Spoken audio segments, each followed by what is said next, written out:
প্রিয় ভাই সব, আল্লাহর শপথ, আমরা আপনাদের দুশমন নই, আপনারা আমাদের ভাই। আমরা আপনাদেরকে ফিরাতে চাই অন্যায় রাস্তা থেকে।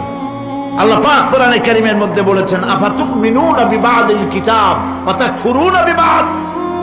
তোমরা কি কোরআনের কিছু কথাকে বিশ্বাস স্বীকার করবে, কিছু কথাকে মানবে, আর কিছুকে করবে অস্বীকার? তাহলে এই পৃথিবীতে তোমাদেরকে লাঞ্ছনার শাস্তি দেওয়া হবে, আর কিয়ামতের দিন কঠিন শাস্তি তোমাদেরকে প্রদান করা হবে। সুতরাং আমি পরিষ্কার করে বলতে চাই, ধর্মনিরপেক্ষ মতবাদ হচ্ছে মুসলমানদের বিরুদ্ধে, ইসলামের বিরুদ্ধে পরিচালিত একটি কুফরি ষড়যন্ত্র। এই ষড়যন্ত্র থেকে মুসলিম উম্মাহকে তওবা করে ফিরে আসতে হবে। আর প্রত্যেকটি মুসলমান আলিম, মুফাসসির, মুহাদ্দিস, মসজিদের ইমাম মেম্বরে দাঁড়িয়ে, মঞ্চে দাঁড়িয়ে ধর্মনিরপেক্ষতা সম্পর্কে মানুষকে বুঝান। এটি কুফরি মতবাদ।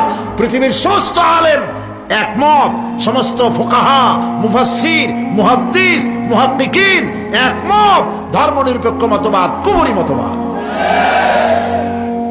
এই মতবাদের সাথে আমাদের কোনো সম্পর্ক থাকবে না, জায়েজ নাই। রাজি আছেন সবাই? কারা কারা রাজি হাত উঁচু করে দেখান। আলহামদুলিল্লাহ।